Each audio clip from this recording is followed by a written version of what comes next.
C'est une commission non partisane et à but non lucratif. Ce débat est divisé en 6 segments de 15 minutes. Nous allons nous concentrer sur 3 thèmes: réaliser la prospérité, la voie à suivre pour l'Amérique et sécuriser l'Amérique. Je vais poser les mêmes questions aux candidats. Ils auront 2 minutes pour répondre aux questions. Et jusqu'à la fin du segment, il y aura un débat ouvert. Les questions sont mes questions, elles n'ont pas été partagées avec la Commission. Le public est d'accord pour rester silencieux pour que nous puissions nous concentrer sur ce que les candidats ont à dire.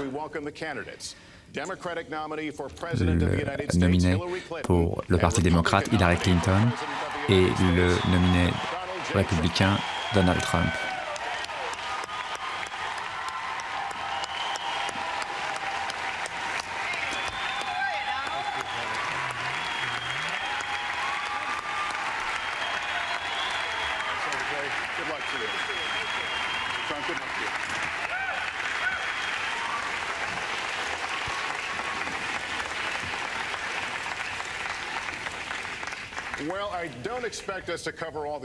Je n'attends pas à ce que vous couvriez toutes les problématiques de la campagne. Il y a 2 débats encore de prévus. Nous allons nous concentrer sur les questions qui sont les plus importantes pour les électeurs. Cette soirée est la vôtre. Elle est extrêmement importante pour le peuple américain. Il est très important pour les Américains que vous présentiez vos valeurs et votre vision. Nous allons donc commencer. Comment réaliser la prospérité? Ce qui est crucial à cet égard, ce sont les emplois. Il y a 2 réalités. Il y a eu 6 années de croissance des emplois.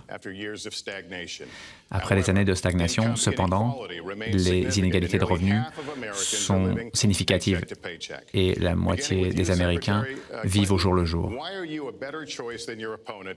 Pourquoi vous êtes un meilleur choix que votre adversaire pour créer les emplois qui permettent de générer des revenus pour les Américains? Merci beaucoup. La question centrale dans cette élection, c'est vraiment quel genre de pays nous voulons être et quel genre d'avenir nous voulons construire ensemble. Aujourd'hui, c'est le 2e anniversaire de ma petite fille, donc j'y pense beaucoup. Tout d'abord, nous devons construire une économie qui fonctionne pour tout le monde, pas seulement ceux qui sont les plus aisés. Ça veut dire que nous avons besoin de nouveaux emplois, de bons emplois et des revenus qui augmentent. Je veux investir en vous, investir en votre avenir. Ça veut dire des emplois, des infrastructures, une industrie, de l'innovation, des technologies, des énergies propres et également de petites entreprises, puisque la plupart des nouveaux emplois viendront de ces petites entreprises. Nous voulons également une économie qui soit plus équitable. Cela signifie qu'il faut augmenter le salaire minimum national et également garantir un salaire égal pour les femmes. Je veux également qu'il y ait davantage de partage de bénéfices. Si vous créez des bénéfices, vous devez pouvoir les partager, pas uniquement les cadres tout en haut de la pyramide. Et je veux également soutenir ceux qui ont du mal à équilibrer leur vie professionnelle et leur vie privée. J'ai entendu beaucoup d'entre vous parler des choix difficiles à faire et le stress que vous éprouvez. Donc il faut avoir un congé parental payé, également des frais de scolarité beaucoup plus abordables et nous allons ainsi pouvoir réduire les lacunes. Alors ce soir, je suis sur scène avec Donald Trump. Donald, c'est formidable d'être avec vous ce soir. Nous allons avoir un débat. Nous allons parler des problèmes importants auxquels font face notre pays. La question, c'est qui peut endosser cette responsabilité de la présidence? Qui peut mettre en action les plans qui vont améliorer votre vie? J'espère que je serai capable de gagner votre vote. Merci, Madame Clinton. Même question pour vous, Monsieur Trump. Il s'agit que les Américains aient plus d'argent dans leur poche. Merci, Lester. Nos emplois quittent le pays, ils partent au Mexique, dans de nombreux pays. Voyez ce que la Chine fait à notre pays. Ils fabriquent tous nos produits, ils dévaluent leur propre devise et il n'y a personne au sein de notre gouvernement pour lutter contre eux et nous avons un combat à mener. ils utilisent notre pays comme une tirelire pour rebâtir la Chine. Et de nombreux pays font la même chose. Et donc, nous perdons nos bons emplois, tant de bons emplois. Regardez ce qui se passe au Mexique. Un ami qui travaille il fabrique des usines, il construit des usines, des très belles usines, très sophistiquées. Aux États-Unis, ça ne fonctionne pas, comme vous l'avez dit. Donc, tout quitte le pays. On voit ce genre de choses. Il y a des milliers d'emplois qui quittent le Michigan, qui quittent l'État de l'Ohio. Tous les États disparaissent et nous ne pouvons pas autoriser ce genre de choses. Concernant les allocations pour les enfants, nous sommes d'accord avec Hillary. Nous avons quelques désaccords quant aux chiffres, les montants, est-ce que nous allons faire, mais nous en parlerons peut-être un petit peu plus tard. Toutefois, nous devons arrêter nos emplois, nous devons les garder chez nous. Il faut qu'on arrête de nous voler tous ces emplois, il faut qu'on arrête toutes ces délocalisations. Et donc, il faut arrêter tous ces licenciements. Regardez tout ce qui s'est produit à Indianapolis, par exemple. Il y a eu 1400 personnes qui ont été licenciées et les emplois sont partis au Mexique. Il y a énormément de cas similaires. On ne peut pas autoriser ce genre de choses. Avec mon plan, je vais réduire les impôts énormément, de 35 à 15% pour les entreprises, les petites et les grandes entreprises. Et donc, cela va créer des emplois. On n'a jamais vu autant d'emplois créés depuis Reagan. Ça va être très agréable à voir. Les entreprises vont revenir, elles vont bâtir de nouvelles choses, elles vont se développer, de nouvelles entreprises vont commencer. Et j'ai réellement hâte de mettre en œuvre ce plan. Il faut renégocier nos accords commerciaux et il faut arrêter ces pays qui n'arrêtent pas de nous voler nos emplois.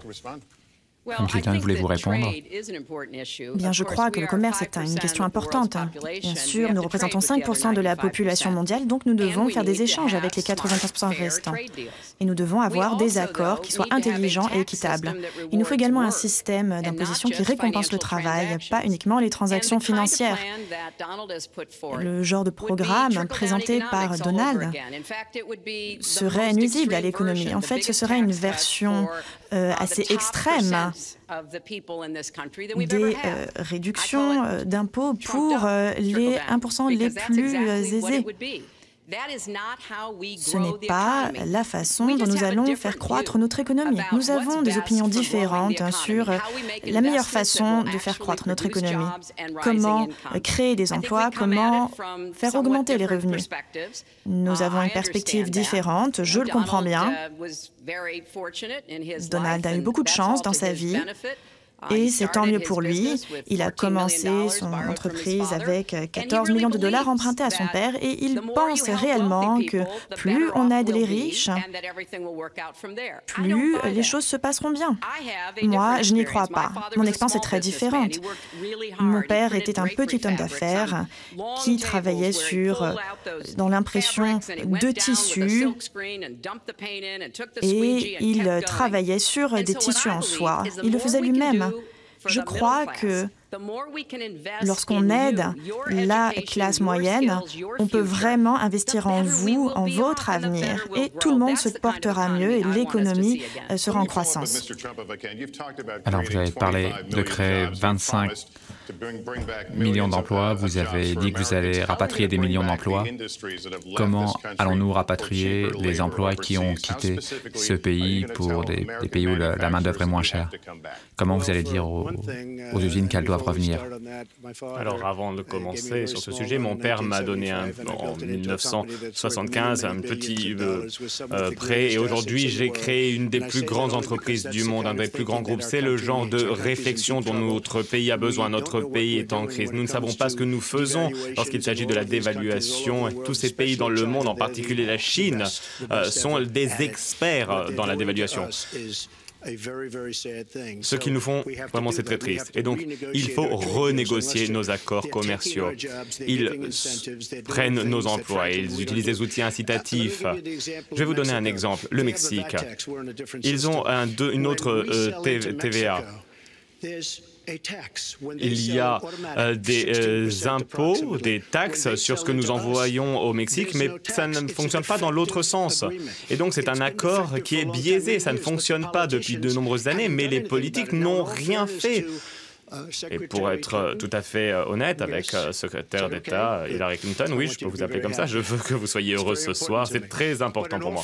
Mais pour être honnête, lorsque Hillary Clinton a commencé à en parler, eh bien c'était il y a quelques temps à peine. Elle a travaillé pendant énormément d'années. Et pourquoi elle n'a pas amélioré ses accords? Le NAFTA, par exemple, c'est un accord qui ne fonctionne pas à cause des taxes, etc. Alors, permettez-moi de s'interrompre. La secrétaire Clinton et d'autres politiques auraient dû réagir depuis de nombreuses années, pas maintenant. Aujourd'hui, nous avons créé un mouvement, mais ils auraient dû le faire il y a des années. Ce qui s'est produit pour notre pays, pour nos emplois, pour notre économie en général. Vous voyez, il y a 20 000 milliards de dollars. Ce n'est plus possible. Revenons à la question, comment vous rapatriez ces emplois, les emplois dans le secteur manufacturier, comment vous les ramenez aux États-Unis? La première chose, c'est empêcher ces emplois de partir. Les entreprises quittent le pays, elles se délocalisent. Je peux vous citer 1000 exemples. Ces entreprises partent encore et encore. Il y en a de plus en plus. Qu'est-ce qu'il faut faire? Il faut dire, très bien, vous voulez aller au Mexique ou dans un autre pays, bonne chance, vraiment. Mais si vous pensez que vous allez pouvoir faire des appareils de climatisation, des cookies, etc., et si vous pensez que vous allez pouvoir ensuite les exporter vers notre pays sans impôts, sans taxes, vous vous trompez. Là, on voit que les politiques n'ont jamais fait ce genre de choses. Pourquoi? Parce qu'ils ont des intérêts. Ils veulent que ces entreprises partent parce qu'en général, ils ont des intérêts cachés. Et donc, ce que je dis, c'est qu'il faut empêcher ces entreprises de quitter le pays. Il faut empêcher les délocalisations. C'est réellement un très grand facteur. Arrêtons-nous un instant et souvenons-nous où nous étions il y a 8 ans. Nous vivions la pire crise financière depuis les années 1930, la grande récession. C'était dû en grande partie en raison des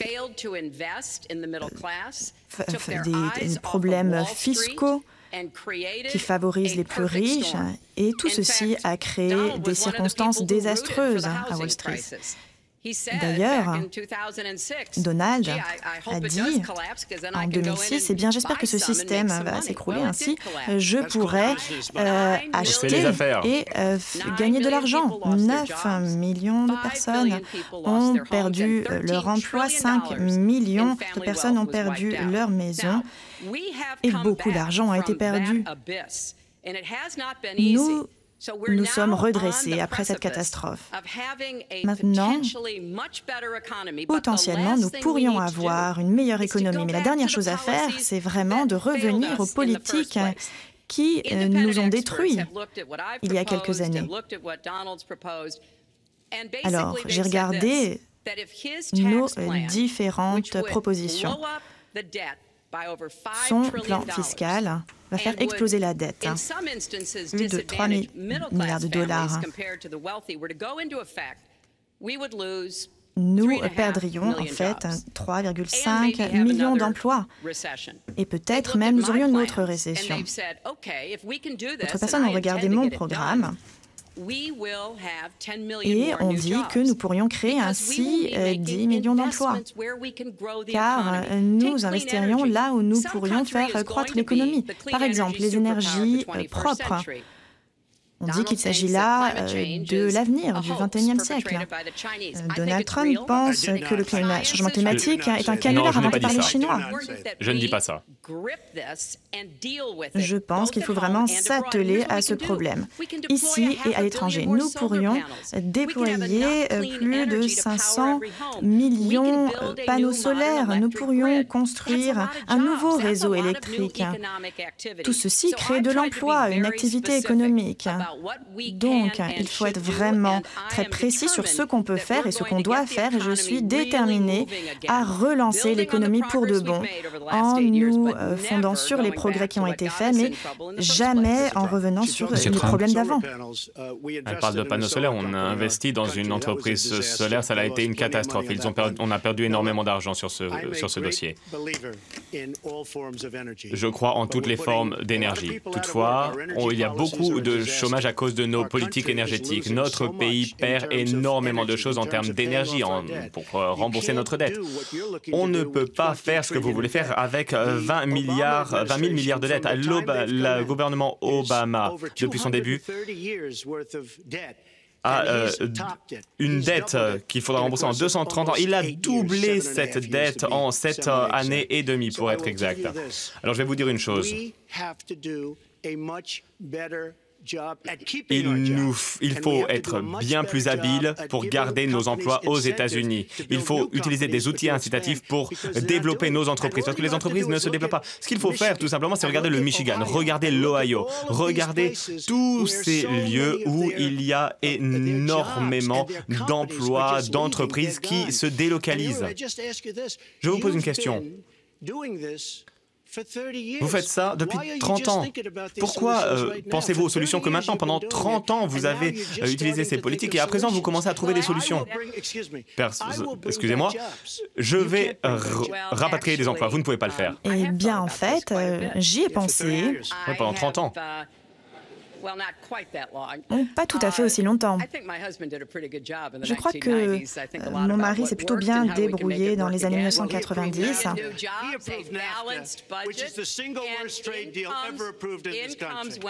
Il a approuvé le NAFTA. Les revenus ont augmenté pour tout le monde.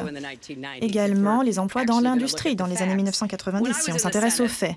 Lorsque j'étais au Sénat, j'ai été confrontée à un certain nombre d'accords commerciaux et je les ai soumis au même test. Vont-ils créer des emplois en Amérique? Vont-ils augmenter les revenus et sont-ils bons pour notre sécurité nationale?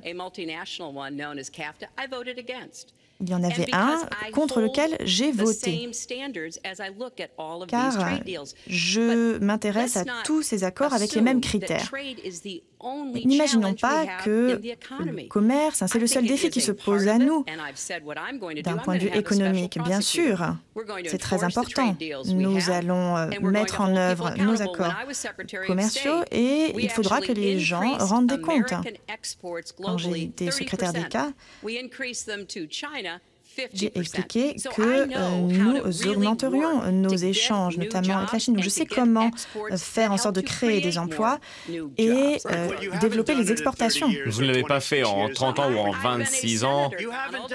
Vous ne l'avez J'étais pas fait. sénatrice, Donald. Votre mari a fait l'ALENA, a approuvé l'ALENA. C'était le pire accord pour l'industrie. Vous allez en Nouvelle-Angleterre, vous allez dans l'Ohio, dans la Pennsylvanie, vous allez où vous voulez, secrétaire Clinton. Et vous verrez le désastre là où les manufactures ont perdu 50%. L'ALENA, c'est le pire accord commercial pour les États-Unis au moins. Et à présent, vous souhaitez un partenariat transpacifique. Vous étiez pour, ensuite vous avez entendu à quel point je trouvais que c'était mauvais, et vous avez dit « Oh non, non, je suis contre également ». Mais vous savez que si vous savez que c'est un accord qui serait aussi bon que l'ALENA. Ce n'est tout simplement pas vrai. J'étais contre cet accord lorsqu'il a enfin été négocié. Et d'ailleurs, vous avez dit que c'était la norme d'or, le meilleur accord possible, le meilleur accord que vous n'ayez jamais vu. Ensuite, vous avez entendu mon avis et tout d'un coup, vous étiez contre cet accord. Donald, je sais que vous vivez dans votre propre réalité, mais ce ne sont pas les faits. Voilà les faits. J'ai dit que j'espérais que ce soit un bon accord, mais lorsqu'il a été négocié, et ça, je n'en faisais pas partie de cette négociation, j'ai conclu que ce n'était pas un bon accord. Alors, c'est la faute du président Obama? Vous savez... Madame la secrétaire, est-ce que c'est la faute d'Obama? Parce que vraiment, il pousse pour cet accord.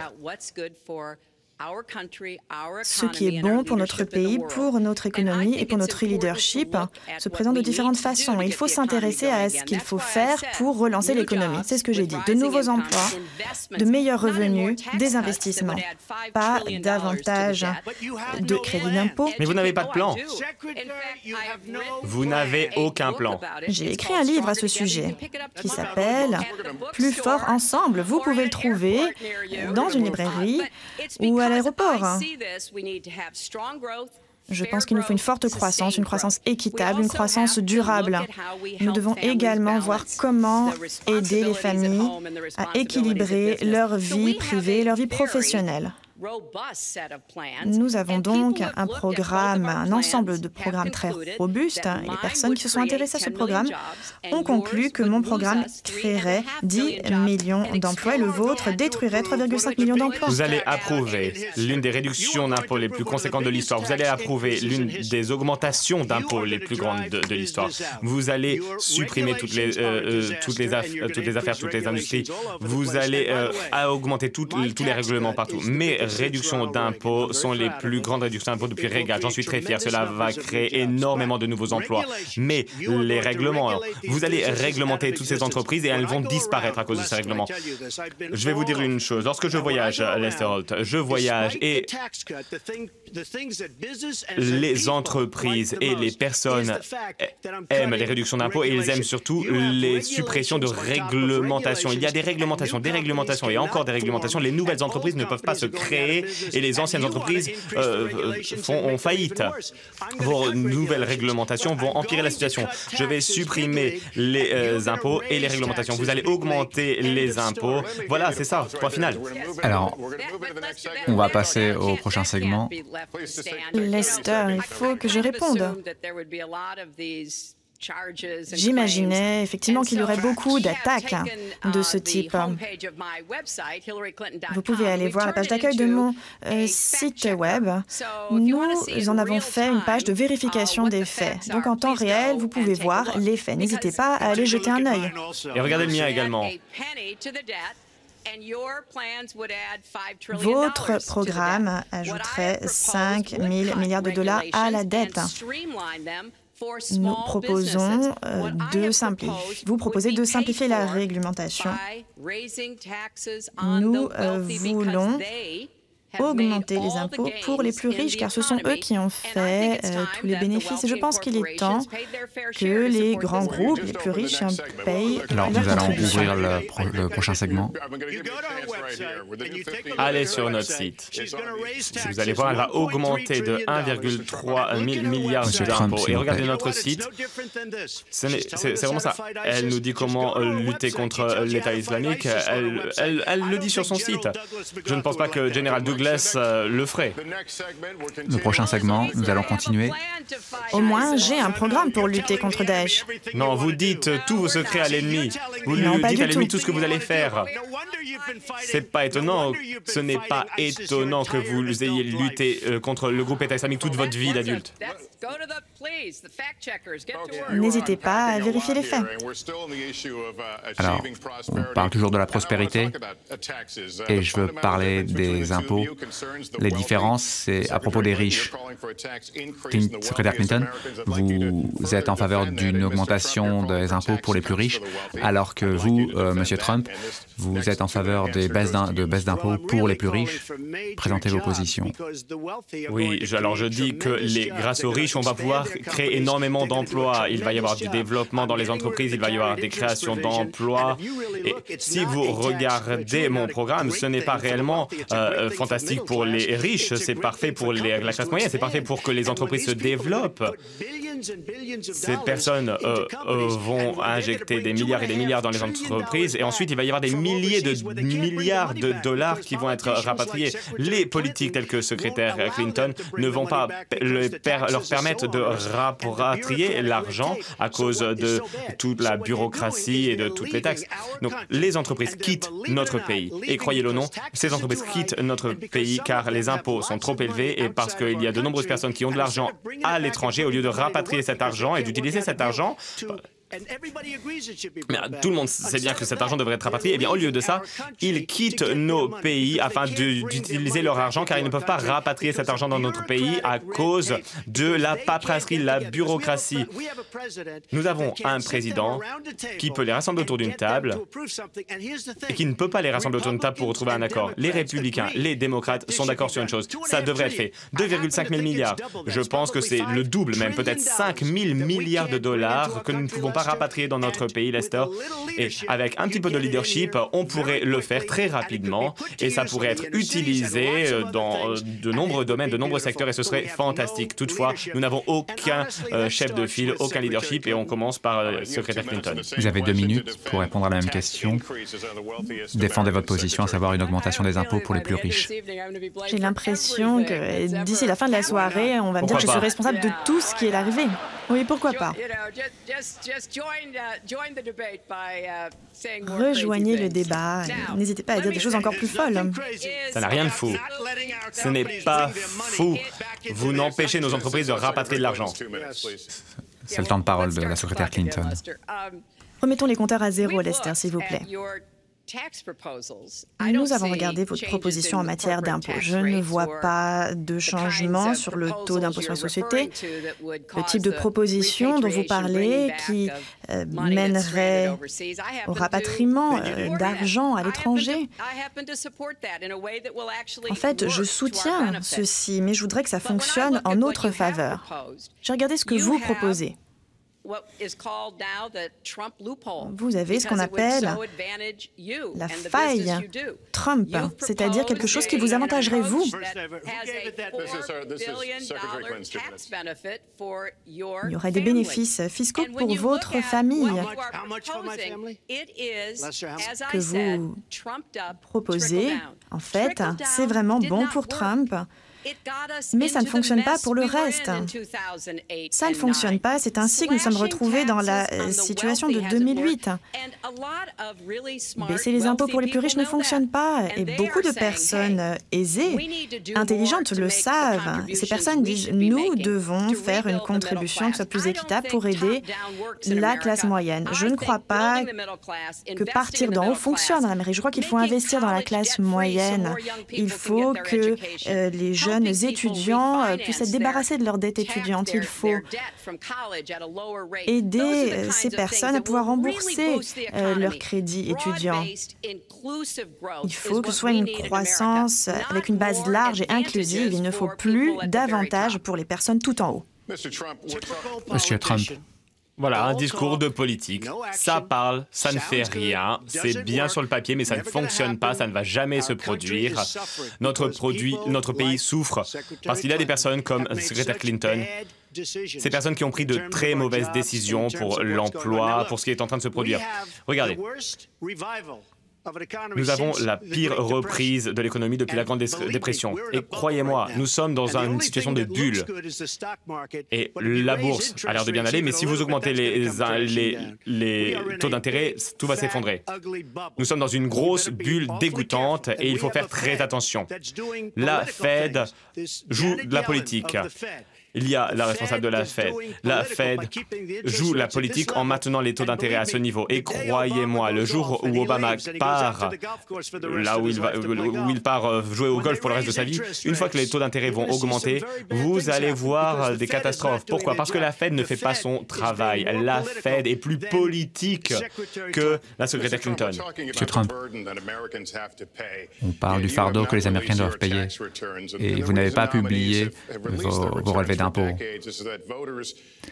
Les électeurs savent si leur président potentiel doit de l'argent, à qui il doit de l'argent, et s'il y a des conflits d'intérêts avec les entreprises. Est-ce que les Américains ont le droit de savoir s'il y a des conflits d'intérêts? Mais je suis sous audit constant. Dès que l'audit est terminé, cet avis sera publié. Toutefois, vous en apprenez plus sur Donald Trump en allant aux élections fédérales. J'ai écrit 104 pages, on voit 104 pages, j'ai rempli ces 104 pages et on voit les revenus, tous les revenus. J'ai regardé aujourd'hui, on voit que les revenus, 694 millions de dollars. Voilà, c'est ce qui est écrit. Si vous m'aviez dit que j'allais gagner ça il y a 20 ans, j'aurais été surpris. Voilà le genre de rhétorique qu'il nous faut pour notre pays. Lorsqu'il y a un pays dans une situation désastreuse telle que celle-ci, un pays qui a été arnaqué par tous les pays du monde, eh bien voilà le genre de rhétorique, le genre de réflexion dont nous avons besoin dans ce pays. Lester, nous avons un déficit commercial avec avec tous les pays avec lesquels nous faisons du commerce, de environ 800 milliards de dollars par an. Vous savez ce que cela représente? Cela dit, qui négocie pour ces accords? Il y a des personnes qui négocient nos accords. L'administration fiscale, il y a une enquête, vous pouvez publier vos relevés d'impôts pendant une enquête. Je vous l'ai dit, je vais les publier et dès que l'audit sera terminé. Depuis 15 ans, je suis sous audit permanent. Je connais énormément de personnes très riches qui n'ont jamais reçu un audit. Est-ce que tu as été contrôlé? Non, moi c'est pratiquement un contrôle par an. Et je ne me plains même pas, je ne me plains pas, ça ne me dérange pas. C'est vraiment mon habitude. La NRS contrôle toujours mes comptes. Mais je dois vous dire une chose. Dans ce pays, nous sommes dans une situation et cette situation doit être gérée. Je publierai mon avis d'imposition contre l'avis de mon avocat d'ailleurs. Lorsqu'elle publie ces 33 000 emails qui ont été supprimés, dès qu'elle publie ces emails, je publierai mon avis d'imposition et c'est contre l'avis de mes avocats. Mes avocats me disent de ne pas le faire. Alors, on lit les journaux, on regarde les émissions, tous les avocats disent on ne publie pas ses avis d'imposition avant la fin d'un examen, d'un contrôle fiscal. Mais si elle publie tous les emails, je le publierai. C'est négociable? Non, ça ne se négocie pas. Non. Pourquoi a-t-elle supprimé 33 000 emails? Je vais lui laisser répondre. On vous a demandé de rester silencieux, Madame Clinton. Bien, je crois qu'on a encore vu un exemple intéressant là. Depuis 40 ans, tous les candidats à la présidentielle ont publié leur déclaration de revenus. Nous savons que les services fiscaux ont dit qu'il n'y avait aucune incompatibilité à les publier même lorsqu'il y a un audit. Alors pourquoi ne veut-il pas publier sa déclaration d'impôt? Plusieurs raisons. Premièrement, peut-être n'est-il pas aussi riche que ce qu'il dit. Deuxièmement, peut-être n'est-il pas aussi généreux qu'il semble le dire. Troisièmement, on ne connaît pas l'état de ses affaires, mais on a appris, grâce à des rappeurs d'enquête, qu'il doit des centaines de milliers de dollars à Wall Street. Ou peut-être qu'il ne veut pas que les Américains, vous tous qui nous regardez ce soir, savoir qu'ils ne payent rien en taxes fédérales. Il y a quelques années, il devait donner ces documents lorsqu'il essaie d'avoir une licence pour un casino et on a vu qu'il ne payait pas d'impôt sur le revenu. Donc zéro pour nos troupes, zéro pour les vétérans, zéro pour l'éducation ou la santé. Je crois que probablement il n'est finalement pas si enthousiaste à l'idée de voir le reste du pays découvrir les vraies raisons de cela. Ça doit être quelque chose de très important, peut-être même de grave, qu'il essaie de cacher.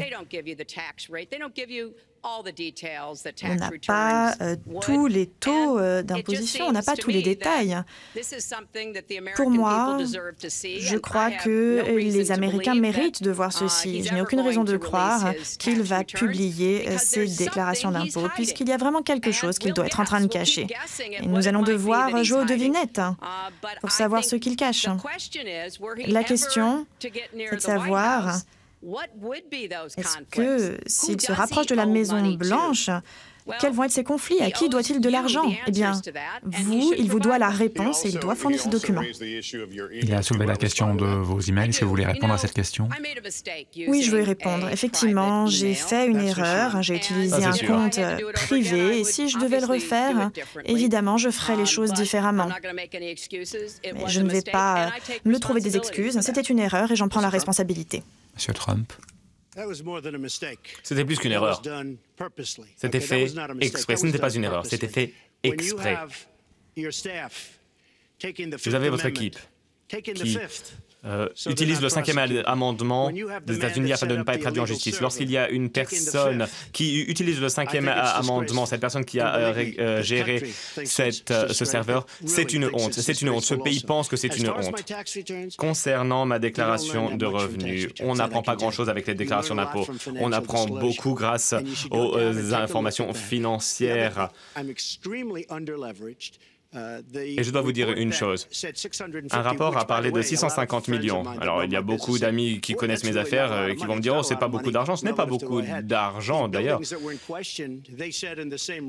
Dans le même rapport, c'était d'ailleurs pas une très mauvaise histoire dans ce rapport, on voit que c'est 3,5 milliards de dollars qu'ils ont. De 650 millions de dollars, ça ne fait pas partie.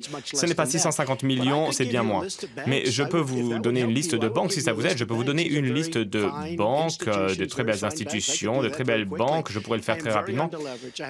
Vraiment, j'ai une très belle entreprise, j'ai de très bons revenus. Et pourquoi je vous dis ça? Ce n'est pas pour me vanter, c'est parce qu'il est temps. Il est temps que ce pays est un leader qui connaisse l'argent. Nous avons 20 000 milliards de dollars de dette. C'est une chose, mais surtout que notre État est catastrophique. Être endetté lorsque tout fonctionne bien, ce n'est pas un problème. Mais regardez nos aéroports. On a l'impression de voir des aéroports dans un pays du tiers-monde. Peu importe l'aéroport, Newark, LaGuardia, peu importe. Vous venez de Dubaï, vous voyez de superbes aéroports, pareil en Chine, et vous atterrissez aux États-Unis, vous voyez un aéroport d'un pays du tiers-monde. Alors, nous devons 20 000 milliards de dollars et notre pays est catastrophique. Et nous avons dépensé 6 milliards de dollars au Moyen-Orient, 6 ou 5, on a l'impression que c'est 6 000 milliards de dollars au Moyen-Orient. On aurait pu rebâtir 2 fois notre économie avec cet argent. Et ce sont les politiques comme la secrétaire Clinton qui sont responsables de ce problème. Notre pays a de graves problèmes. Nous sommes une nation endettée. Nous sommes un pays qui a besoin de nouvelles voies, de nouvelles routes, de nouvelles écoles, de nouveaux ponts, de nouveaux hôpitaux. Et nous n'avons pas l'argent. Pourquoi? Eh bien parce qu'il a été dilapidé à cause de vos idées. Peut-être parce que vous n'avez jamais payé d'impôt sur le revenu fédéral pendant des années.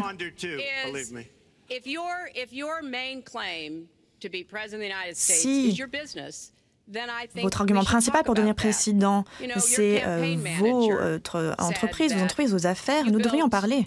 Votre manager de campagne a dit que vous avez fait vos affaires sur le dos de petites gens. Et j'ai rencontré beaucoup de personnes, Donald, des plongeurs, des architectes, des personnes qui installent du marbre, des personnes qui travaillent dans la draperie, que vous avez refusé de payer lorsqu'ils ont terminé de travailler pour vous. Nous avons un architecte dans le public qui a conçu l'un de vos cours de golf. C'est un lieu magnifique, mis à disposition immédiatement, et vous n'avez pas voulu payer cet homme. Peut-être qu'il n'avait pas fait du bon travail, et donc je n'étais pas satisfait par son travail. Il y a des milliers de personnes que vous n'avez pas payées. Ces personnes ne méritent-elles pas une forme d'excuse de la part de quelqu'un qui a pris leur travail, pris les biens qu'ils ont produits, ensuite refusé de les payer? Moi, je dois dire que je suis vraiment soulagée de savoir que mon père n'a jamais fait d'affaires avec vous. Les personnes pour lesquelles il travaillait, il voulait vraiment qu'en fait, ce soit des affaires équitables des deux côtés. Et lorsqu'on parle de vos affaires, il faut savoir que vous avez fait faillite 6 fois. Il y a de grands hommes d'affaires qui n'ont jamais déclaré faillite une seule fois. Vous dites que vous êtes le roi de la dette. Vous avez même suggéré une fois que vous essayez de renégocier la dette nationale des États-Unis à la baisse. Alors, parfois, ce n'est pas un transfert direct de compétences. Mais parfois, ce qui se passe dans les affaires, ce serait très mauvais pour le gouvernement. Et donc, il faut être très clair à ce sujet. Ce sont que des paroles, des jolies paroles. J'ai bâti une très belle entreprise, un des meilleurs actifs du monde, même au-delà des États-Unis. C'est une incroyable entreprise. Mais 4 fois, nous avons utilisé certaines lois qui existent Secrétaire Clinton parle de certaines personnes qui n'ont pas été payées. Alors, premièrement, ces personnes ont été énormément payées, mais on a utilisé les lois du pays. Alors, si vous voulez changer les lois du pays, vous êtes là depuis longtemps, vous pouvez le faire. Mais j'exploite les lois en application dans un pays, car je dirige une entreprise, mais mon obligation aujourd'hui, c'est de bien m'occuper de moi, mes employés, ma famille, mon entreprise. C'est donc ce que je fais. Mais elle ne dit pas une chose. Les dizaines de milliers de personnes qui sont très heureuses et qui m'adorent, elles n'en parlent pas. Je vais vous donner un exemple. Nous ouvrons sur Pennsylvania Avenue, juste à côté de la Maison-Blanche. Donc, nous ouvrons quelque chose là-bas. Donc, si je ne vais pas à la Maison-Blanche, je serai juste en face. Donc, nous ouvrons une ancienne poste. En économisant énormément d'argent, nous avons respecté le budget et au-delà. Voilà ce que ce pays doit faire. Nous bâtissons des routes, ça coûte 2, 3, 4 fois le prix que ça devrait coûter. Nous achetons des produits pour l'armée et ça nous coûte beaucoup trop que ça ne devrait. Pourquoi? Parce que nous n'avons pas de personnes qui savent ce qu'elles font. On regarde le budget. Le budget est mauvais. Pourquoi? Parce qu'il y a des personnes qui n'ont aucune idée de ce qu'elles doivent faire et de comment acheter les choses. Trump International respecte énormément son budget et respecte les délais. Il faut faire la même chose pour notre pays. On est en retard. Je veux donc passer au prochain segment. Je veux parler des orientations concernant les États-Unis. Je veux parler de race. Les relations entre les races et les communautés sont très mauvaises. Elles n'ont jamais été aussi mauvaises. Il y a des Africains-Américains qui sont tués par la police, comme on a pu le voir récemment à Charlotte. Il y a un fossé qu'il faut combler, un clivage. Comment vous allez faire pour combler ce fossé? Eh bien, vous avez raison. La question de la race, c'est quelque chose de très important dans notre pays et malheureusement, les origines déterminent trop de choses. Là où les gens habitent, le type d'éducation qu'ils peuvent avoir. Et oui, ça va déterminer la façon dont ils sont traités par le système pénal. Nous avons vu 2 exemples tragiques à Tulsa et à Charlotte. Et voilà ce que nous devons faire. Nous devons rétablir la confiance entre les communautés et la police. Nous devons travailler pour faire en sorte que nos forces de police utilisent les meilleures techniques possibles, que ces forces soient bien préparées à faire usage de la force uniquement quand c'est nécessaire. Tout le monde devrait respecter la loi. À l'heure actuelle, ce n'est pas le cas dans de nombreux endroits. Je voudrais vraiment mettre en place une réforme du système pénal. J'ai présenté un programme qui commencerait à régler certains problèmes liés au système de justice pénale. Mais d'autre part, nous devons reconnaître, en plus des défis auxquels nous faisons face, qu'il y a des officiers de police qui travaillent bien et qui veulent ces réformes également. Donc, nous devons nous rassembler pour travailler ensemble vers cet objectif commun. Et il faut également faire en sorte que les personnes qui ne devraient pas avoir d'armes à feu n'en aient pas. L'épidémie d'armes à feu, c'est la cause principale de la mort de jeunes noirs américains, plus que toutes les autres causes réunies. Donc il faut restaurer la confiance, faire en sorte que la police respecte les communautés et que les communautés respectent la police et lutter contre le fléau de la violence des armes à feu qui contribue aux nombreux problèmes auxquels nous assistons aujourd'hui. Monsieur Trump, vous avez 2 minutes. Comment vous allez faire pour combler ce fossé? Premièrement, la secrétaire Clinton ne veut pas utiliser quelques termes. La loi et l'ordre. Il nous faut la loi et l'ordre. Sans ces 2 éléments, on ne peut pas avoir un pays. Je regarde ce qui se passe. Charlotte, une ville que j'aime, une ville où j'ai investi. Je regarde ce qui se passe à travers notre pays. Je peux citer des lieux toute la journée. Il nous faut la loi, des lois et de l'ordre dans notre pays. Comme vous savez, j'ai reçu l'appui de l'ordre fraternel des policiers. Je viens de recevoir leur appui. Nous recevons l'appui de pratiquement toutes les formations de police. Un grand pourcentage des forces de police des États-Unis nous soutiennent. Nous sommes dans une situation où il y a des villes, toutes la journée. Il nous faut la loi, des lois et de l'ordre dans notre pays. Comme vous savez, j'ai reçu l'appui de l'ordre fraternel des policiers. Je viens de recevoir leur appui. Nous recevons l'appui de pratiquement toutes les formations de police. Un grand pourcentage des forces de police des États-Unis nous soutiennent. Nous sommes dans une situation on voit qu'il y a des hispaniques, des Afro-Américains qui vivent un enfer car la banlieue est dangereuse. On peut se faire tirer dessus dans la rue. À Chicago, par exemple, il y a eu des milliers de fusillades depuis le 1er janvier. Des milliers d'attaques avec des armes à feu. Et je me dis, est-ce que nous sommes dans un pays en guerre? Que se passe-t-il? Que faisons-nous? Il faut mettre un terme à la violence. Il faut retrouver les lois et l'ordre. Dans une ville telle que Chicago, où des milliers de personnes ont été tuées par balle au cours des dernières années.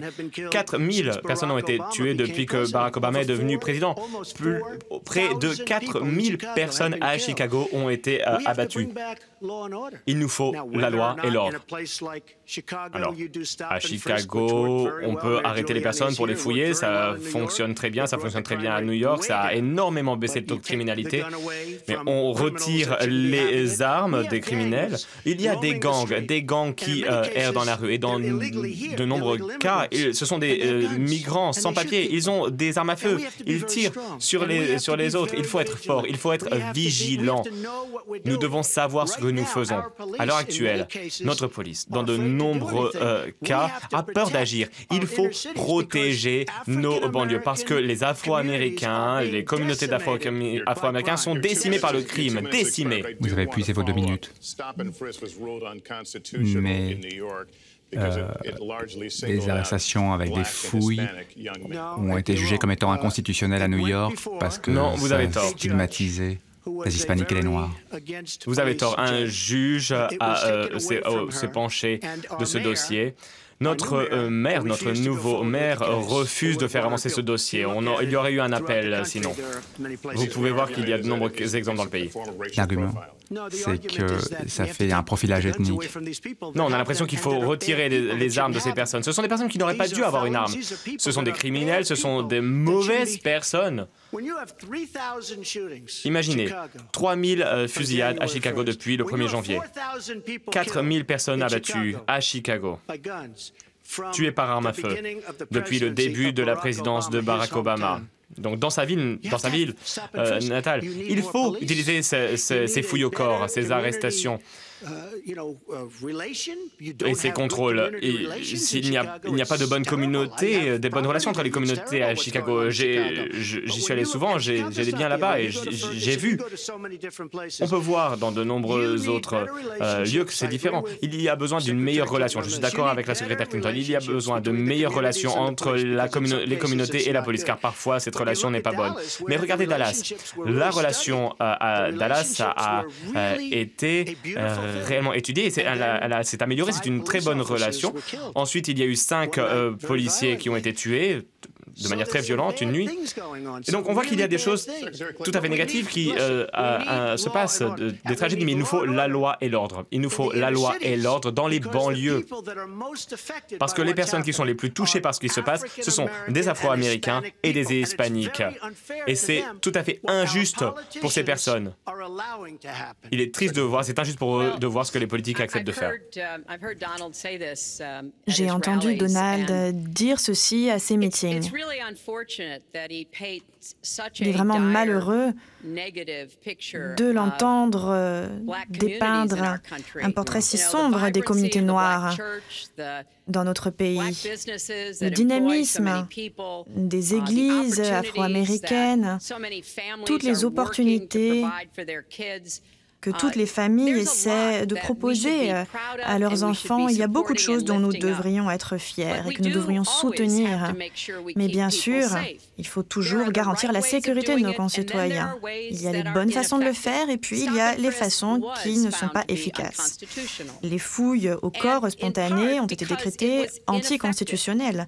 Pourquoi? En partie parce que ce n'était pas efficace. Ça ne permettait pas d'atteindre les objectifs. Moi, je pense qu'il faut vraiment travailler avec les communautés et les crimes liés aux communautés sont finalement moins importants que dans les années 1990. Pendant 25 ans, il y a eu une bonne coopération, mais il y a tout de même eu des problèmes, des conséquences inattendues. Trop de jeunes Noirs américains et de jeunes latinos finissent par se retrouver en prison pour des délits non violents. Si vous êtes un jeune homme noir américain et vous faites la même chose qu'un jeune blanc, vous êtes beaucoup plus susceptible d'être arrêté et d'être incarcéré. Donc nous devons traiter le racisme systémique dans notre système de justice pénale. On ne peut pas simplement parler de loi et d'ordre. Nous devons proposer un plan qui va permettre de mettre moins de personnes en prison, de pouvoir donner une seconde chance grâce à des programmes. Et je suis heureuse de voir qu'on change le système des prisons privées. Ce n'est pas une bonne motivation pour remplir les prisons. Je suis vraiment persuadée que de bonnes mesures, de mesures de bon sens pour le contrôle des armes à feu nous aideraient. Et Donald, avec le lobby des armes à feu, en fait, permet de faire en sorte qu'il y a trop d'armes dans la rue. Il nous faut des vérifications d'antécédents. Il faut faire en sorte que ceux qui sont dangereux ne puissent pas avoir accès aux armes à feu. Et il faut qu'il y ait une interdiction pour toutes les personnes qui sont sur la liste terroriste. Si vous êtes trop dangereux pour prendre l'avion, vous êtes trop dangereux pour acheter une arme à feu. Secrétaire Clinton, la semaine dernière, vous avez dit que nous devons faire tout notre possible pour qu'il n'y ait plus de biais au sein de la police. Est-ce que vous pensez que la police est biaisée contre les Noirs? Je crois que cette partialité, c'est un problème pour tout le monde, pas seulement pour la police. Hélas, trop de personnes dans notre beau pays ont des conclusions trop hâtives les uns sur les autres. Je crois que nous devons tous nous poser les questions difficiles. Pourquoi est-ce que j'ai tel ou tel sentiment?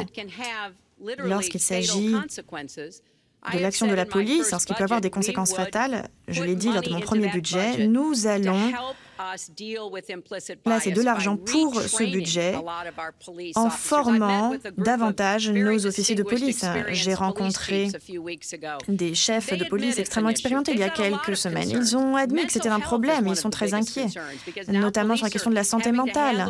Maintenant, les policiers doivent gérer des problèmes de santé mentale dans la rue. Ils veulent du soutien, ils veulent davantage de formation et d'aide. Et je crois que le gouvernement fédéral pourrait être en mesure de fournir cela.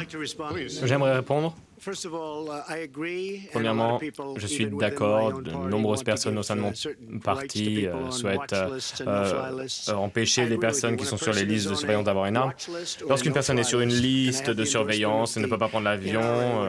Et d'ailleurs, j'ai l'appui de la NRA, de très bonnes personnes qui protègent le deuxième amendement, me soutiennent. Donc, il faut regarder les listes de surveillance, les listes d'interdiction de vol, etc. Ces personnes sont sur ces listes et donc on ne peut pas les laisser avoir une arme. Je suis d'accord. J'aimerais parler du fait que vous avez parlé de superprédateurs en parlant de la jeunesse afro-américaine. C'est un terme qui, à mon sens, a reçu un très mauvais accueil. Vous avez dû présenter vos excuses, mais c'était une affreuse chose à dire. Quand on parle des contrôles et des fouilles, alors on enlève des armes, des mains des gangs, etc. Et pour être honnête, je pense qu'il y a une raison politique pour laquelle vous ne pouvez pas dire que vous êtes d'accord avec moi, mais je ne pense pas qu'à New York, le contrôle et la fouille, il y avait 2200 meurtres et grâce à cette technique, il y a 500 seulement, 500 meurtres. 500, on a l'impression que c'est beaucoup, mais finalement c'est une bonne chose. On est passé de 2200 à 500 meurtres par arme à feu grâce au contrôle et aux fouilles. Donc le contrôle et les fouilles, ce système a eu un impact énormément sur la sécurité à New York, un impact inimaginable. Alors, lorsque vous dites que ça n'a pas eu d'impact, vous vous trompez, ça a eu un très bel impact. Eh bien, il faudrait également dire, si l'on parle de maires, que sous le maire actuel, la criminalité continue à baisser, notamment les meurtres. Non, je n'ai pas tort. Vérifiez. New York a fait un travail incroyable. Et vraiment, je pense que le mérite revient au maire, au chef de la police. Tout cela a fonctionné. D'autres communautés doivent se rassembler pour atteindre ce même objectif. Alors évidemment, un meurtre, c'est déjà bien trop. Il est important d'apprendre, de tirer les leçons de ce qui a été efficace et de ne pas nous tourner vers des choses qui ont l'air bien mais qui n'ont pas le bon impact. Évidemment, tout le monde veut faire en sorte que les quartiers soient sûrs, mais tout le monde devrait également être d'accord sur le fait qu'il faut respecter les droits des jeunes gens qui vivent dans ces quartiers. Et donc, nous devons faire en sorte de travailler à nouveau avec les communautés religieuses, les communautés d'affaires, ainsi que la police, pour traiter ce problème. Cette conversation est sur les races, les communautés. J'aimerais réagir, j'aimerais répondre. J'aimerais juste répondre. S'il vous plaît, répondez. La communauté afro-américaine a été déçue par les politiques. Les politiques ont abandonné. Les politiques parlent de cette communauté pendant les élections et dès que les élections sont passées, on dit au revoir, à bientôt, à dans 4 ans. Regardez, les communautés dans les quartiers pauvres ont été incroyablement maltraitées. Elles ont été utilisées, exploitées afin d'obtenir des votes pour les démocrates. Les démocrates font ça. Les démocrates contrôlent ces communautés depuis au moins 100 ans. Monsieur Trump. 100 années en continu. Regardez les quartiers pauvres. Je suis allé à Philadelphia. Vous m'avez vu, je suis allé dans toutes les villes. Vous avez décidé de rester à la maison et c'est très bien. Mais j'ai voyagé. J'ai rencontré les meilleures personnes du monde au sein de ces communautés. Ce sont des personnes qui sont très déçues des promesses et des actes des politiques. Bien, je crois que Donald vient de me critiquer, puisque tout simplement, je me suis préparée pour ce débat. Effectivement, je me suis préparée. Vous savez ce que j'ai préparé d'autre? Je me suis préparée à être présidente et je crois que c'est une bonne chose. Monsieur Trump, pendant 5 ans, vous avez perpétué cette fausse affirmation en disant que Barack Obama n'était pas né américain. Et finalement, Obama est né aux États-Unis. C'est très simple. Sidney Blumenthal travaille pour la campagne, très bon ami de la secrétaire Clinton. Son directeur de campagne, Patty Doyle, pendant sa campagne contre le président Obama, s'est battu avec acharnement. Vous pouvez vérifier les faits, vous pouvez regarder CNN. On voit que Patty Doyle a déclaré que c'était en train de se passer. Donc il y a un reporter qui a été envoyé à Claplatchi au Kenya pour vérifier les informations. Ils ont poussé. Elle n'a pas réussi à obtenir le certificat de naissance. Moi, j'ai réussi. J'ai pu obtenir le certificat de naissance. Donc, je suis satisfait. Je vais vous dire pourquoi je suis satisfait du résultat. Je voulais lutter contre le groupe État islamique. Je voulais créer des emplois. Je voulais agir pour avoir des frontières solides. Je voulais agir pour lutter pour des choses qui sont très importantes pour moi et pour le pays. Je vais vous laisser répondre. Je veux juste obtenir la réponse ici. L'acte de naissance a été produit. Ils vont continuer à raconter cette histoire et à remettre en question la légitimité du président de la République. Qu'est-ce qui a changé? Eh bien, personne n'en avait quoi que ce soit à faire. Vous posez la question ce soir, évidemment, mais plus personne n'en avait quoi que ce soit à faire. Mais c'est grâce à moi qu'il a pu présenter ce certificat de naissance et je crois que j'ai fait du bon travail. La secrétaire Clinton a également essayé, elle a lutté contre cela. Plutôt, Sidney Blumenthal a dit aux journalistes, il faut regarder CNN, vous allez voir la semaine dernière l'interview avec l'ancien directeur de campagne. Elle a été impliquée, mais elle ne peut pas rapatrier les emplois et donc elle ne peut pas non plus présenter le certificat. On parle de combler ce fossé, de ce clivage entre les races. Qu'est-ce que vous avez à dire aux Américains? Je ne dis rien car j'ai réussi à le faire montrer son certificat de naissance. Il aurait dû le faire bien avant. Mais lorsqu'on parle de soigner gagner ou d'améliorer. Eh bien, je pense que j'ai une très bonne relation depuis quelque temps avec la communauté d'Afro-Américains. Vous pouvez le voir. J'ai réussi à développer une belle relation et je pense que j'ai fait du bon travail. J'ai réellement fait du bon travail pour le pays et pour le président, car j'ai obtenu du président qu'il produise son certificat de naissance. Eh bien, écoutez ce que vous venez d'entendre.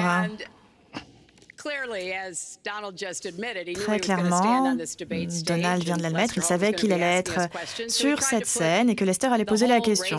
Donc il essaie de tout simplement se débarrasser de ce problème, de ce mensonge sur l'acte de naissance. Mais on ne peut pas se débarrasser de ce problème si facilement. Il a vraiment commencé son activité politique en se basant sur ce mensonge raciste, à savoir que notre premier président noir n'était pas un citoyen américain. Il n'y avait absolument aucune preuve en ce sens, mais il a persisté pendant des années, puisque certains de ses partisans, certaines personnes qu'il essayait de se mettre dans la poche, voulaient qu'il le croie. N'oubliez pas, Donald a commencé sa carrière en 1973 et il a été poursuivi en justice pour une discrimination raciale car il ne voulait pas louer l'un de ses appartements à des Afro-Américains. Il a fait en sorte que les personnes qui travaillaient pour lui comprennent bien que c'était là sa politique. En fait, il a été poursuivi 2 fois en justice par le département de la justice. Donc, en fait, il a vraiment une longue histoire de comportement raciste. Et le mensonge sur l'acte de naissance, c'était très douloureux. Barack Obama est un homme très digne. Je peux vous dire à quel point cela l'a contrarié, cela l'a perturbé. Cela a été utilisé contre lui. Mais je voudrais vous rappeler ce que Michelle Obama a dit lors de son discours lors de la Convention démocratique. Lorsque ces personnes nous critiquent, eh bien, nous gardons la tête haute. Barack Obama a gardé la tête haute face à Donald Trump. Oui, avec plaisir. Premièrement, j'ai regardé vos débats avec Barack Obama pour préparer ce débat et vous lui avez énormément manqué de respect. Je vois comment vous vous exprimez à présent. Vous dites que votre relation est toute jolie, toute gentille et toute belle. Non, ça ne fonctionne pas comme ça. Vous avez lutté contre lui.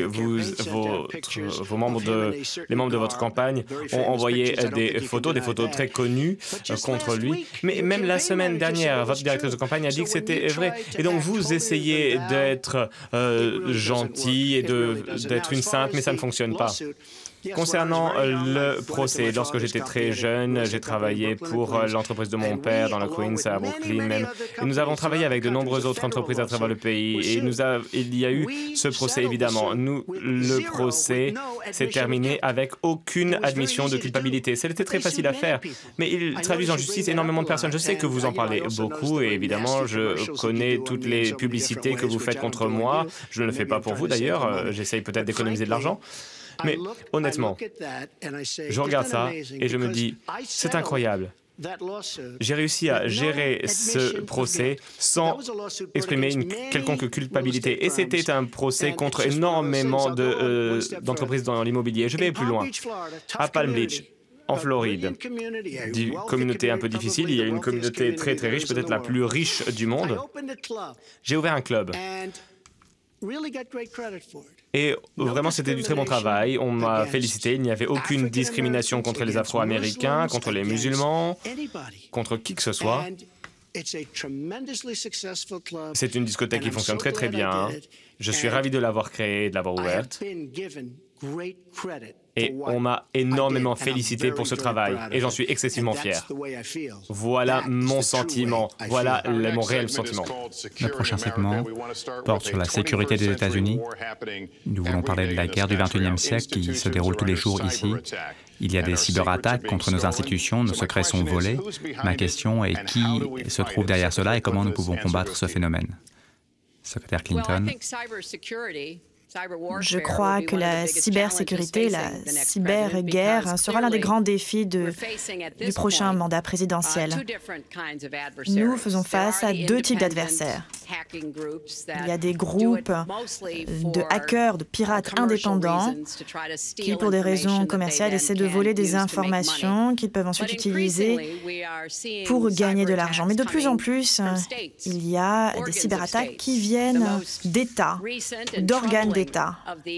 L'attaque la plus récente et la plus troublante étant celle de la Russie. Il n'y a aucun doute que la Russie a utilisé une cyberattaque contre différents types d'organisations dans notre pays. Et c'est quelque chose qui m'inquiète terriblement. Je sais que Donald chante les louanges de Vladimir Poutine, mais il s'agit là d'un jeu dangereux. Et ce qui s'est passé, c'est qu'il a permis à des hackers de pirater des dossiers personnels du comité démocratique. Et nous savons qu'il s'agit là d'une de leurs méthodes favorites pour collecter des informations. Il faut que les choses soient très claires, que ce soit la Russie, la Chine, l'Iran ou n'importe qui d'autre. Les États-Unis ont des capacités bien supérieures. Et nous n'allons pas rester là les bras croisés et permettre à des acteurs étatiques d'attaquer nos informations, les informations du secteur privé ou les données du secteur public. Et nous allons dire bien clairement que nous ne voulons pas utiliser les outils que nous avons à disposition. Nous ne voulons pas nous engager dans un nouveau type de guerre, mais nous défendrons nos concitoyens. Et la Russie doit le comprendre. Je crois que la Russie a vraiment essayé de voir jusqu'où elle pouvait aller. Moi, j'étais extrêmement choquée de voir que Donald a invité publiquement Poutine à pirater l'Amérique. C'est absolument inacceptable et c'est l'une des raisons pour laquelle il y a eu des cadres dans l'administration qui ont dit que Donald n'était pas fait pour être commandant en chef. Monsieur Trump, vous avez 2 minutes pour répondre à la même question. Oui, j'aimerais dire que j'ai reçu l'appui de plus de 200 amiraux, des personnes qui pensent que je peux diriger ce pays. C'est très récent, il y aura encore beaucoup plus de soutien, j'en suis très fier, je suis très fier de ces soutiens. Par ailleurs, ICE m'a apporté son soutien également, j'ai reçu son soutien. Plus de 16 500 responsables des frontières ont également offert mon soutien. Donc, on parle des amiraux, j'ai également les généraux. On voit tous ces piratages qui ont lieu depuis de nombreuses années. Regardez dans quel pétrin nous sommes aujourd'hui.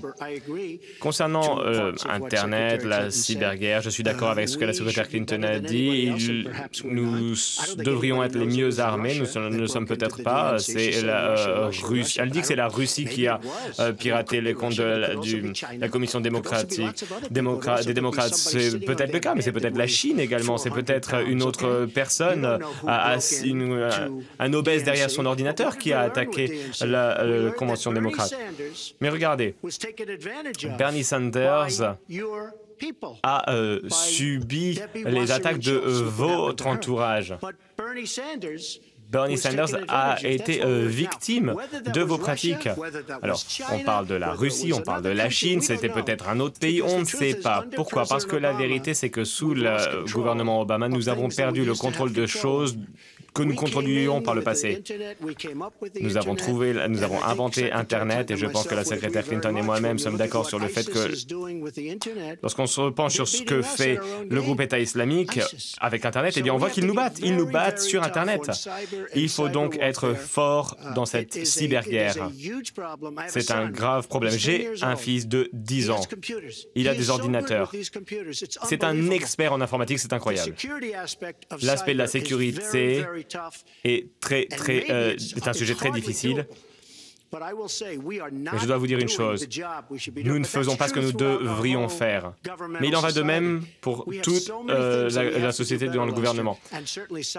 La cyberguerre, c'est un sujet sur lequel il faut s'améliorer. Je crois qu'il y a un certain nombre de problèmes que nous devons traiter.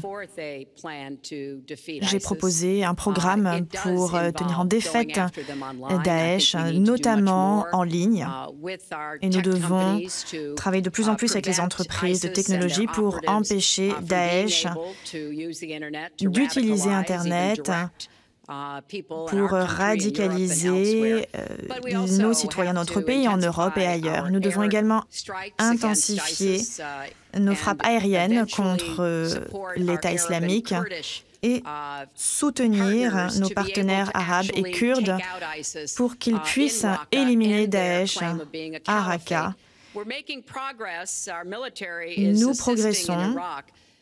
Notre armée apporte son aide en Irak et nous espérons pouvoir repousser Daesh hors d'Irak et les cerner en Syrie.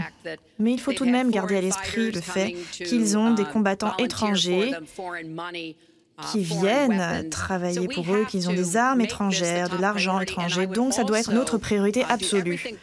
Et je ferai également tout ce qui est en mon possible pour éliminer leur leadership. C'est ce que j'ai fait contre Al-Qaïda lorsque j'étais secrétaire d'État, notamment éliminer Ben Laden, et nous devons également faire la même chose avec Benghazi. Nous devons tenir en défaite Daesh et faire tout ce que nous pouvons pour mettre un terme à leurs efforts de propagande en ligne. Vous avez mentionné Daesh, mais il y a des citoyens américains qui ont été inspirés par Daesh. Il y a eu les attaques au couteau, les attaques à la bombe dans le New Jersey, des attaques mortelles à Orlando, à San Bernardino. Est-ce que vous pouvez nous dire comment vous allez empêcher le terrorisme domestique par des citoyens américains? Alors, premièrement, il faut dire une chose très importante. Le secrétaire Clinton nous parle de vaincre le groupe État islamique. On va vaincre le groupe État islamique. Alors, président Obama et le secrétaire Clinton ont créé un vide lorsqu'ils ont quitté l'Irak.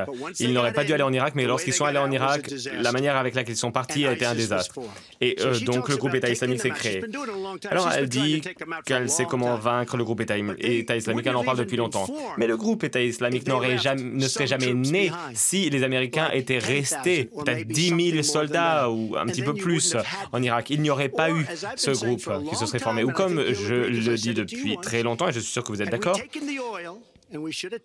on a pris le pétrole. Si on avait pris le pétrole, eh bien, le groupe État islamique n'aurait pas pu se créer car le pétrole, c'était leur principale source de revenus. Aujourd'hui, il y a du pétrole partout, même en Libye. C'était une autre catastrophe d'ailleurs, mais bon. J'espère que les personnes qui vérifient les faits sont en train de travailler d'arrache-pied. Donald a soutenu l'invasion en Irak. C'est faux. Et d'ailleurs, il était également en faveur des actions que nous avons menées en Libye. Et d'ailleurs, il a également fait des affaires avec Kadhafi à un moment. Mais surtout, il y a quelque chose qu'il dit systématiquement. George W. Bush a fait un accord sur la façon dont les troupes allaient partir d'Irak, pas Barack Obama. Il fallait un accord du gouvernement irakien de l'époque qui aurait protégé nos troupes. Le gouvernement irakien n'y a pas concédé. Mais parlons de la question que vous avez posée, Lester. La question, c'est qu'est-ce que nous faisons ici, aux États-Unis? Ça, c'est la partie la plus importante. Comment faire pour empêcher les attaques? Comment protéger nos concitoyens? Je crois qu'il nous faut vraiment collecter le maximum de renseignements. Et j'étais extrêmement fière des forces de l'ordre à New York, dans le Minnesota, dans le New Jersey. Ils ont réagi très rapidement, de façon très professionnelle, aux attaques qui ont été perpétrées. Nous allons sans doute collecter davantage d'informations, puisque La personne qui a commis ces attaques est toujours là. Donc nous allons vraiment devoir collecter toutes les informations d'Europe au Moyen-Orient. Nous devons travailler en coopération avec nos alliés. Et d'ailleurs, Donald n'est pas d'accord avec cela. Nous travaillons avec l'OTAN, la plus grande alliance militaire de l'histoire mondiale, pour pouvoir lutter contre le terrorisme. Nous travaillons avec nos amis au Moyen-Orient. Pour la plupart, ce sont des nations à majorité musulmane et Donald a systématiquement insulté les musulmans, que ce soit à l'étranger ou dans notre pays, alors que nous devons coopérer avec les pays musulmans et les communautés américaines musulmanes. Ce sont ces personnes qui peuvent nous fournir des informations que nous ne pouvons pas avoir autre part. Nous devons avoir une coopération très étroite entre ces pays et les forces de l'ordre ici, plutôt que de les aliéner en raison de la rhétorique de Donald Trump. Il faut que je réagisse, il faut que je réponde. Hillary Clinton dit qu'il faut travailler avec eux. On travaille avec eux depuis de nombreuses années. Et regardez dans quel désastre nous sommes aujourd'hui. Regardez le Moyen-Orient. C'est une catastrophe. Sous votre leadership d'ailleurs, en grande partie. Regardez le Moyen-Orient. Vous êtes responsable également de l'accord avec l'Iran, un pays qui était prêt à s'effondrer tellement il suffoquait sous les sanctions. Et à présent, eh bien, ce pays va devenir une grande puissance très rapidement. Mais regardez l'OTAN. On m'a demandé, que pensez-vous de l'OTAN? Alors, je suis un homme d'affaires. Et je me suis dit, j'ai du sens commun. Et donc j'ai répondu, j'ai beaucoup pensé à l'OTAN. Il y a deux choses. Premièrement, les 28 pays, les États membres de l'OTAN ne participent pas suffisamment. Deuxièmement, et ça m'embête parce qu'il faudrait... Alors on les défend et il devrait qu'au moins qu'ils nous payent comme ils devraient le faire.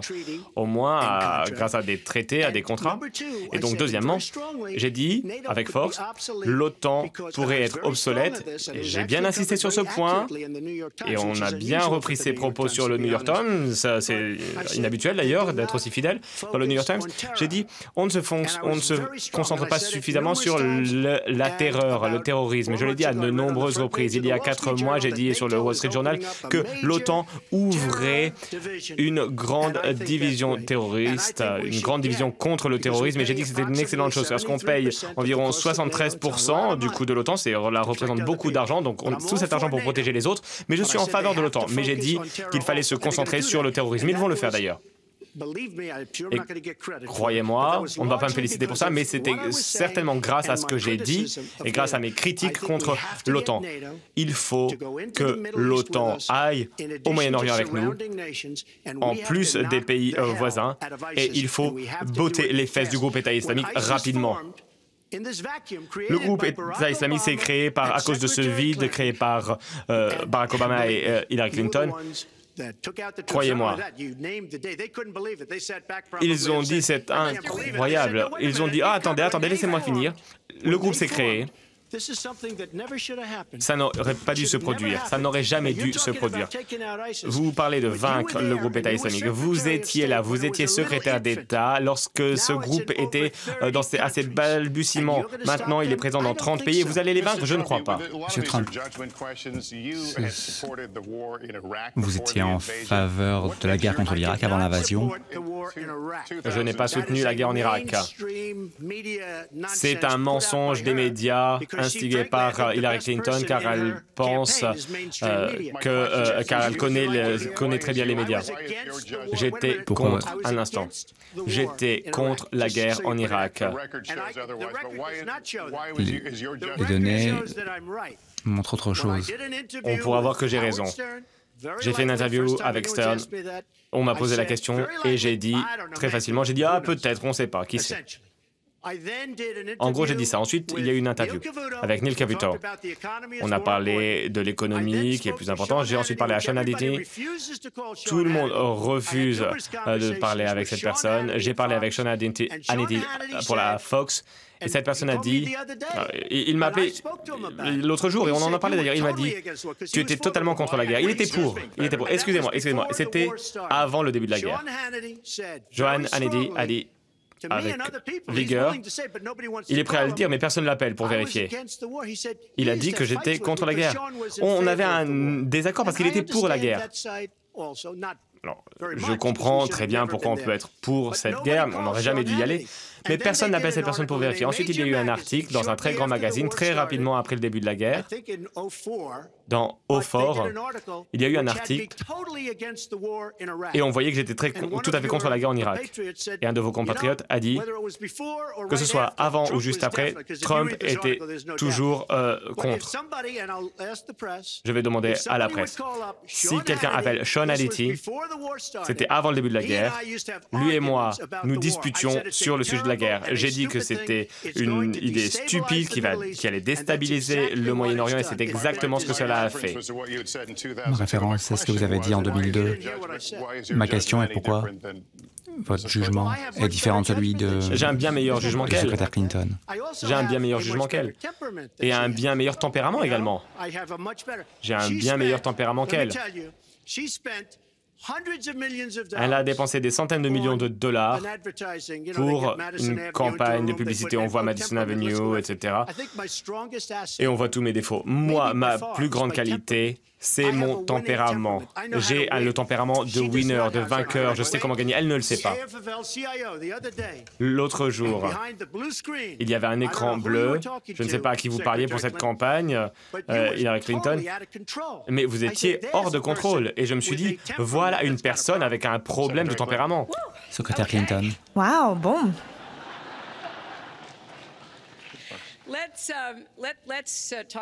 Eh bien, parlons de deux problèmes importants qui ont été mentionnés très rapidement par Donald. Tout d'abord, l'OTAN. L'OTAN, c'est une alliance militaire. Il y a l'article 5 qui dit la chose suivante. S'il y a une attaque contre l'un des alliés, c'est une attaque contre tout le monde. Et la seule fois où on a utilisé cet article 5 après le 11 septembre, c'est lorsque les alliés ont dit qu'ils allaient se rendre en Afghanistan avec nous pour lutter contre le terrorisme. C'est quelque chose qu'ils font toujours à nos côtés. En ce qui concerne l'Iran, lorsque je suis devenue secrétaire d'État, l'Iran était à quelques semaines d'avoir une arme nucléaire. Il maîtrisait déjà les cycles de combustion nucléaire. Ils avaient réussi à les stocker avec des centrifugeuses. Nous avions imposé des sanctions. J'ai voté pour toutes les sanctions lorsque j'étais au Sénat, mais ça ne suffisait pas. Donc pendant 1 an et demi, j'ai formé une coalition qui incluait la Russie et la Chine pour imposer les sanctions les plus dures qui soient à l'Iran. Et nous les avons donc amenés à la table des négociations. Mon successeur, John Kerry, et le président Obama ont réussi à avoir un accord pour limiter le programme nucléaire iranien sans un seul coup de feu. C'est ça la diplomatie, c'est ça la formation d'une coalition, la coopération avec les autres pays. L'autre jour, j'ai entendu Donald dire qu'il y avait des marins iraniens qui essayaient d'embêter des marins américains et il a dit, eh bien, s'ils nous embêtent, moi, je vais commencer une nouvelle guerre. Alors ça, ce n'est pas un bon jugement et ce n'est pas le tempérament d'un commandant en chef. Et le pire de tout cela, c'est ce que Donald a dit sur les armes nucléaires. Il a répété plusieurs fois que ça lui était égal que d'autres pays aient l'arme nucléaire. Le Japon, la Corée du Sud, même l'Arabie saoudite. Aux États-Unis, que ce soit les républicains ou les démocrates, nous avons fait tout ce que nous pouvions pour réduire la prolifération des armes nucléaires. Et Donald a même dit, eh bien, s'il y avait une guerre nucléaire dans l'Asie de l'Est, eh bien, bon, peu importe, amusez-vous bien. Une attitude très cavalière concernant les armes nucléaires. C'est très, très perturbant et c'est ça la première menace à laquelle nous faisons face dans le monde. Ça devient de plus en plus menaçant si les terroristes réussissent à s'emparer de l'arme nucléaire. Un homme qui se vexe en raison d'un tweet ne devrait pas avoir son doigt à côté du bouton nucléaire. Un peu Je vieille pense que ça cette décrit règle bien le maintenant. problème.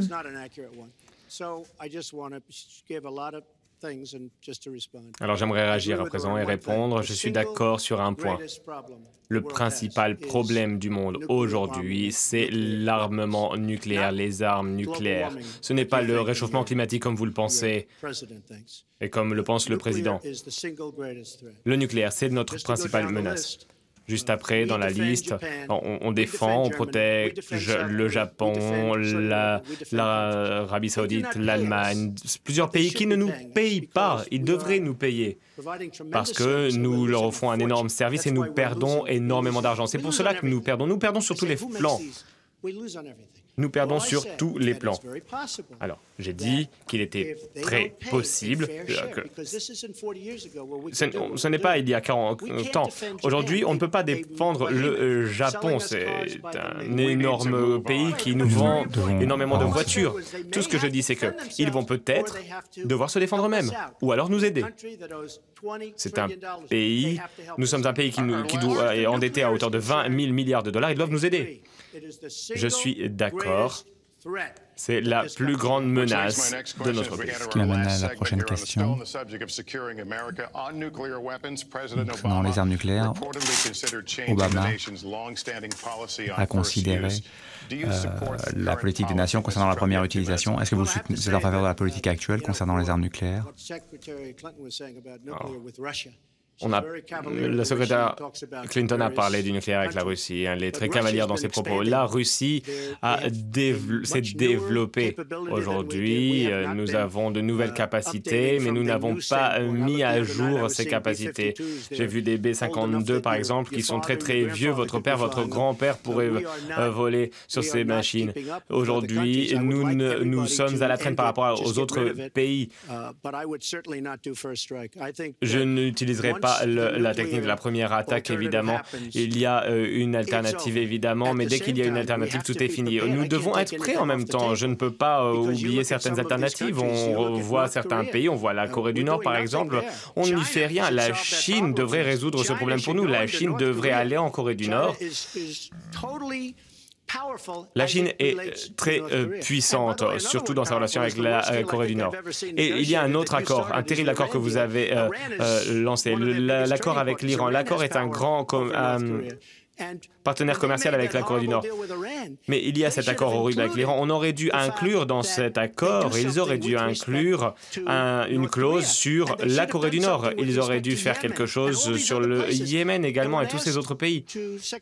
J'ai demandé à secrétaire Kerry, pourquoi vous n'avez pas ajouté toutes ces autres clauses dans l'accord? Eh bien, il y aurait pu y avoir 400 millions de dollars en espèces. On n'a jamais vu ça. Et c'était une mauvaise idée. C'était 1,7 milliard de dollars en espèces, évidemment, pour payer pour les otages, etc. Alors, on se dit, pourquoi n'ont-ils pas trouvé le bon accord? C'est un des pires accords jamais conclus par tous les pays dans l'histoire. Cet accord avec l'Iran va entraîner à des problèmes nucléaires. Ils vont obtenir l'arme nucléaire, c'est sûr. J'ai rencontré Benjamin Netanyahu et il n'est pas satisfait. Secrétaire Clinton, vous avez 2 minutes.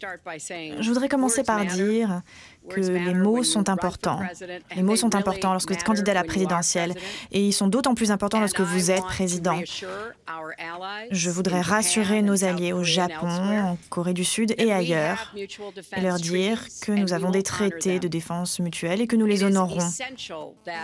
Il est essentiel que les mots de l'Amérique soient de bons mots. Je sais que cette campagne a mené à des interrogations et à des inquiétudes de la part de nombreux dirigeants de par le monde. J'ai parlé avec un certain nombre d'entre eux, mais au nom de moi-même et au nom d'une majorité de citoyens américains, je voudrais dire que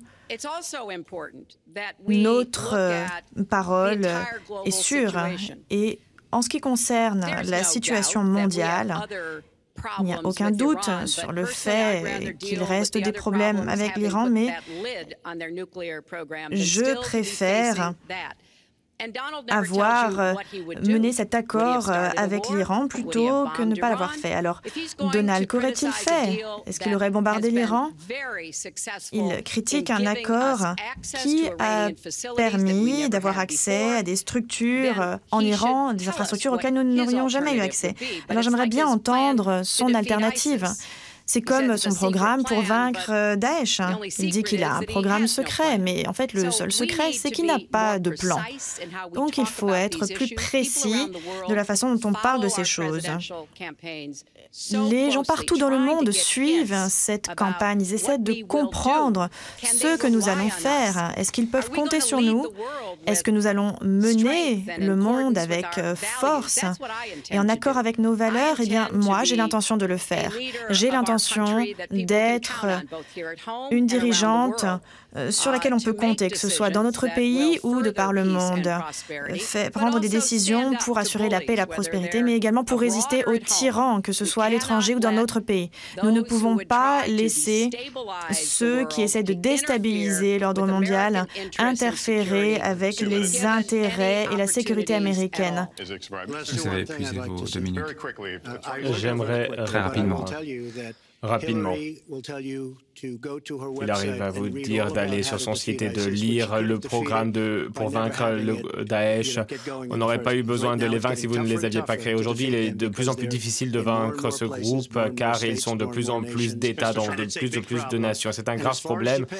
Et concernant le Japon, je souhaite aider tous nos alliés. Mais nous perdons des milliards et des milliards de dollars. Nous ne pouvons pas être la police du monde. Nous ne pouvons pas protéger tous les pays du monde sans qu'ils nous payent. Elle ne le dit pas parce qu'elle n'a pas de sens des affaires. Nous avons besoin de beaucoup de choses, mais il nous faut certains talents et elle n'a pas ces talents. Tout ce dont elle parle, on aurait pu s'en occuper au cours des 15 dernières années pendant qu'elle avait les pleins pouvoirs. Mais elle ne s'en est pas occupée. Si elle gagne ces élections, les problèmes ne seront pas réglés. Cette année, le secrétaire Clinton a été la première femme nominée candidate par un des grands partis. Vous avez dit qu'elle ne ressemble pas à une présidente. Elle n'a pas l'apparence, elle n'a pas l'endurance. J'ai dit qu'elle n'avait pas l'endurance. Et j'en suis convaincu. Elle n'a pas l'endurance pour être président. Pour être président de ce pays, il faut de l'endurance. Un instant, vous m'avez posé une question. Vous m'avez posé une question. Pour être président, il faut être en mesure de négocier des accords commerciaux. Il faut être en mesure de négocier. Cela s'avère être le cas pour le Japon, pour l'Arabie Saoudite. Imaginez, avec l'Arabie Saoudite, tout leur argent, on les défend et ils ne nous paient pas. Tout ce qu'il y a à faire, c'est parler avec eux. Il y a énormément de choses qu'il faut savoir faire et je ne pense pas qu'Hillary ait l'endurance. Eh bien, lorsqu'il voyagera dans 112 pays et qu'il négociera un traité de paix, un cessez-le-feu, une libération de dissidents, une ouverture de nouvelles opportunités de par le monde, même s'il passe 11 heures à parler devant un congrès, eh bien là, il pourra me parler d'endurance. Je vais vous dire une chose. Hillary a de l'expérience, mais c'est de la mauvaise expérience. Il y a eu énormément de mauvais accords, et donc elle a de l'expérience, ça je suis d'accord, mais c'est de la mauvaise expérience, une mauvaise expérience, que ce soit pour l'accord avec l'Iran, vous adorez cet accord, on leur a offert 100 milliards de dollars, donc cet accord... il n'y a aucun bon accord dont vous êtes responsable. Oui, elle a de l'expérience, mais c'est une mauvaise expérience. Ce pays ne peut se permettre d'avoir à nouveau 4 années d'expérience telle que celle-ci. Une chose encore, Lester.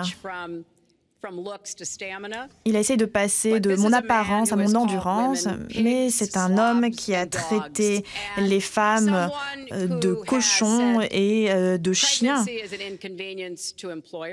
qui a dit que la grossesse était un ennui pour l'employeur, que les femmes ne méritent pas un salaire égal lorsque travaillent le même que les hommes. Et l'une des pires choses qu'il ait dites, concernait une femme dans un concours de beauté, donc il aime beaucoup ce genre de concours, et il a appelé cette dame Miss Peggy. Et puis ensuite, il l'a appelée femme de ménage, puisqu'elle était d'origine hispanique. Et cette dame est devenue citoyenne américaine. Et vous pouvez être sûr qu'elle va voter en novembre. Monsieur Trump. Hillary me lance ses critiques par le biais de publicité, par exemple. Rosie O'Donnell, par exemple, je l'ai très fortement critiquée. Elle méritait ses critiques et personne n'est désolé pour cette personne. Mais j'allais dire une chose. J'allais dire quelque chose de très très dur à Hillary, à sa famille, et je me suis dit, non, je ne peux pas le faire.